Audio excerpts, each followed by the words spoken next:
what this panel is about is really looking at the fintech sector, and it's sort of estimated to be about 20 billion in the UK, and whether that can really drive growth, and whether that growth is sustainable for both in the UK, but I think also the global economy. And we did a bit of a Google search before the panel came on just to find out, well, what is the size of the financial industry in the UK, so we could have sort of in context of where fintech fits in with that. And I think it was 126 billion. Yep, very good. So you get kind of an idea of the context. So I'm going to ask everyone the same question to start off. And Eric, I'm going to start with you. You know, as we know, 20 billion in fintech in the UK economy. How big is it going to get, and is it going to remain sustainable? Okay, well, the answer to the first question is just about everything that we do in terms of transaction or traditional businesses, you know, in the switch to digital has some sort of financial transaction associated with it. So fintech has the capability of going much further than that which we imagine. If you think about traditional financial service, for me, I would think about a multiplier of about 3 or 4 for the potential impact of fintech across traditional businesses. And as to the second question, is it sustainable? Well, as you can see, it's really tough out there, right? So, no, the question is that the thing is that there's so much to do to make sure that it is, and it's not effortless to do so. We need to fix regulatory work, we need to fix investment capacity. The talent side of it is a huge area. So it isn't effortlessly sustainable, but it is the single market in which the UK can potentially compete on a global scale in tech. So it's one that we really should be very interested in. Do you agree with that? Do you agree with Eric? Dan? Yeah, I do agree. Before I was in this role, I worked at Google, and I remember about 8 years ago, I was asked, how big can digital media get? And my answer then was that all media will be digital media because media can be better with digital. I believe the same is true of fintech. All financial services can be improved and made better for the customer, more efficient, more transparent through the effective use of tech. So I think that effectively all of financial services will become fintech over time, and financial services will become bigger for the reasons that Eric talked about.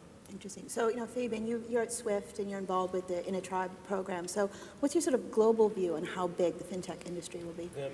Thank you, Liz. I think also worth mentioning that 20% of that 20 billion is actually emerging fintech. So all the rest is, I would say, established fintech, if you want. So a global view, I think, if I look at the startup we have in our program, I have some figures for you here. I think 20% come from the UK. And 20% come from continental Europe, 20% from Asia, and the rest from the US. So the UK is a pole, is really an important place for those startups. What we see, though, to your sustainability question is, in the beginning, those startups were about disruptive innovation in the front, to the customer touch point.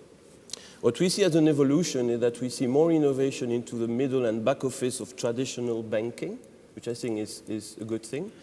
And we also see still disruptive innovation, but also more incremental innovation. So I think the fact that you have more incremental, more into the core of back office of banks is probably a good sign in terms of sustainability. So yes, I mean, Accenture had probably one of the first fintech innovation labs. You know, what is your view on the sustainability of the growth? I mean, I think I agree with everything everyone said. The only thing I'd add is fintech is redefining what financial services are. Mm-hmm. And the revolution isn't just about a change of the guard amongst established financial services players or products or services. It's about giving financial services players new ways to generate revenue and new ways to enter into adjacent or separate industries. So, for example, the ability to not just provide financial services, but provide value-added services on top of that, which might be what traditional retailers or marketers would have provided. So I think really it's interesting to think about the growth and sustainability in the sense that we're breaking down the traditional understanding of what the financial services product set and industry is. And that means, you know, the growth could be infinitesimal there. You heard it here first. So it's sort of like moving outside the bank view. Yeah, I think Yeah. there's lots of new routes to value that we're only just starting to understand now. So that's the exciting part. So Eric, I want to go to you. I mean, I want to talk a little bit about challenges. You know, of course, Level 39 is an accelerator. You have lots of these startup companies in-house, both on 39 and the 42 floor as well. So what are some of the challenges that you're seeing from these companies? Well, there's a list, I guess, and we have over 170 companies. That's 170 CEOs, 170 teams, mainly working in fintech. And it's kind of ridiculous because one of the biggest challenges they have when they're getting going is just getting a business bank account. How completely bonkers is that? Dealing with the bank sucks. Well, it's not that, actually. Let's be fair to the banks. If you've got a company and you've got the word bit or coin in your name, or block or chain, you're not going to get a bank account in the UK. It's kind of a bit like that.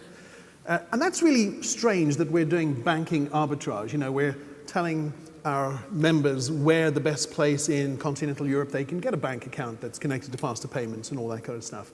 Now, it's crazy that we're having to do that now. So I think, though, I really do understand the bank's challenge because let's say they decide to bank that sector, or the remittance sector, right? Let's say they banked it. They could make a couple of $100 million a year, but they could get a couple of billion in fines. Go figure, what you're going to do. So they need clarity delivered by the regulator. Now, say the regulator is, and this regulator, the UK's regulators, are amazing. They have Project Innovate. I hope we're going to hear about that. I think we're going to hear Andrea Leadsom speaking, isn't she? So that's a huge job, you know. The new payments. Yeah, the new payments regulator. So there's a lot of work being done to move the needle on regulation. But the current situation is that's a big challenge to overcome. Now, some of the banks have said, yeah, we'll step up to the plate and bank that sector, the ones that are not protecting legacy industries, if there's clarity on the regulator. It's not a simple solution, but I do think that's one of the big challenges to overcome. So getting a bank account and dealing with regulations, big challenges. Yeah, so Dan, I'm going to move on to you. I mean, I was on a panel this morning where it talked about is London the capital of fintech, and there's been a huge increase in investment in this region. Is there something, you know, about this region that UK investors are, you know, seeing more than others? If you think about the fundamentals, the UK's financial services industry is nearly twice as big as Germany's, 3 times as big as France's.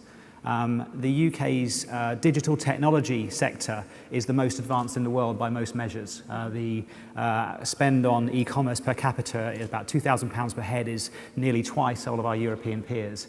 And so if you've got the best fin and you've got the best tech, and then you've got a regulatory regime which is pretty supportive, but in fact, the regulatory regime being harmonized across the 4 home nations, compare it with the 50 different regimes in the US, and the slight differences between the German Länder even, we've probably got the biggest singly, uniformly regulated market in the world for fintech.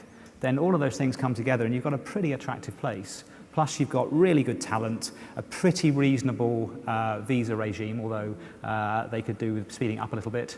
And then we've got a reasonably supportive tax regime. So I think for all those things, it's a bloody good place to be doing fintech. So Fabian, I'm using you as our global expert here. So I mean, what more can be done to sort of encourage the fintech space and maybe not have it so concentrated in London and encourage it in Europe? I think that the world look at London as a blueprint for fintech innovation. So I think if you make it here, you will make it somewhere else. And I think lots of startups we see come here because they want to be known in Singapore or in Australia or in South Africa or wherever. If something needs to be done on top of what my colleagues mentioned is I think the nitty-gritty details, which are not nitty-gritty details, like procurement in large institutions, like IP, intellectual property. I think it's sometimes very hard for a startup to cope with those machines. So any help, and I think the regulator is helping in a way with that as well, is welcome. And then to sustainability, to the scalability of the team, I think there's always more to be done in universities and everywhere to help team work well when they become big. The startups, when they become big, they maybe not equipped from a team dynamics. So I think there's a lot of work to be done by the likes of HR companies, universities. The Level 39 is doing that as well, to equip those when they become big. So it's really sort of like mentoring and helping them grow the business. So, so Matt, I'm going to change your question a bit because we had a little conversation beforehand, and you were a bit grumpy, I think, about we've been talking about fintech for so long. Why don't we talk about something else? And so I guess the question I had for you is, what are the challenges? Has this industry reached its full potential? Are we at the top of the hill, or are there more challenges or more opportunities for it to grow even bigger in the future? I think to just say, in my defense, it was more that looking at fintech 3 years ago when Accenture launched the Fintech Innovation Lab and Level 39 was set up. I mean, fintech wasn't really a term associated with London, or in common parlance. Now it is, and it's almost interesting to see 3 years on, what have we achieved and what's happened.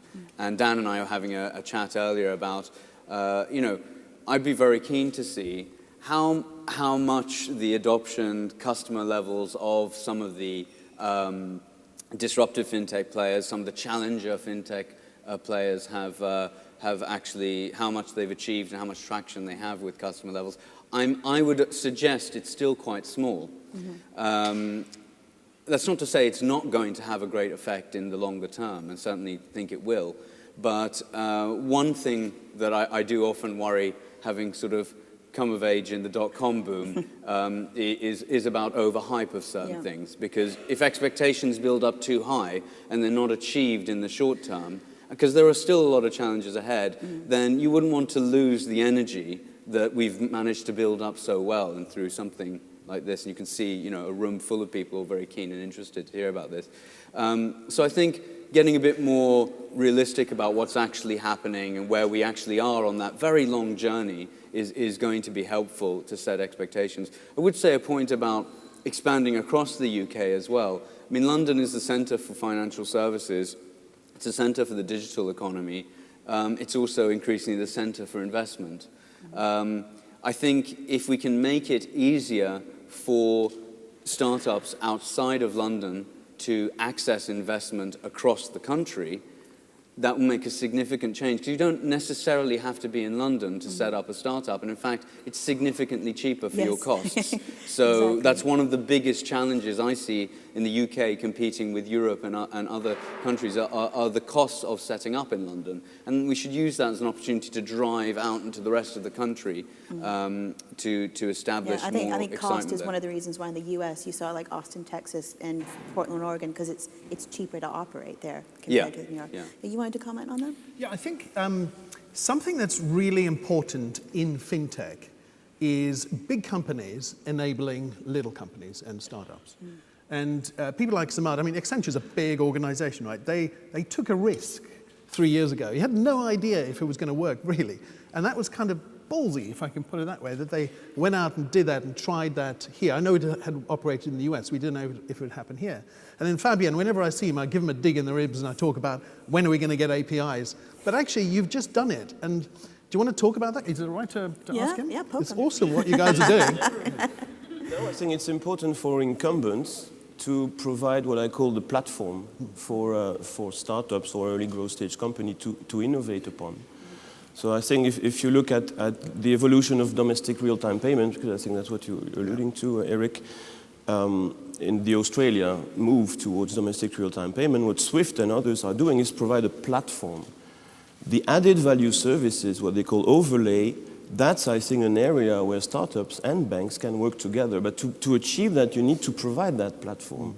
And fair to say that banks and Swift and others, I think it's there in their advantage to do that, but it needs to be simpler. Hence, I think this API, which, by the way, is also taken care of by the regulators in the UK, I think, in terms of open access, is something that hopefully we'll see more and more from the incumbents players offering API facilities for startup to innovate upon. I think just one other point I'd make, which I think is really important, and I must say, I have to congratulate Eric on wearing the FCA colours as part of his get-up, because I think regulation and compliance is going to be an extraordinary big opportunity and challenge for the fintech space.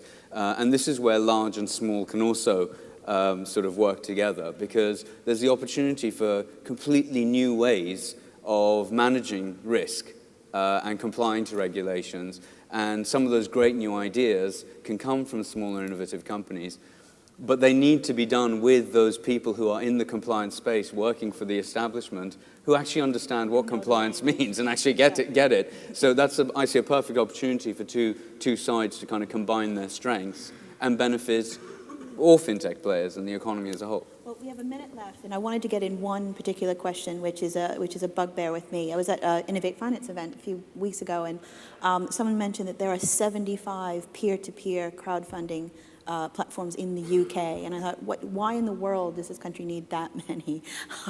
Is that, it's been credited as sort of pushing the economy, but are we going to see a massive consolidation of that market, and some of them fail and some of them bought by the big banks? What do you think? You're nodding. I would expect so. I think there's a lot of those companies are starting up just in the hope that they'll be taken out by a consolidation play.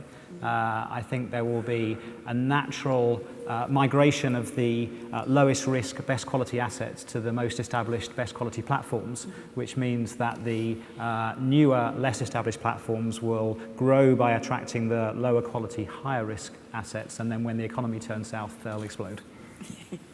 Something to look forward to. Okay, so we are exactly out of time right now. Very, very good. I wanted to thank our panel, Eric, Dan, Fabian, Samed. Thank you very much.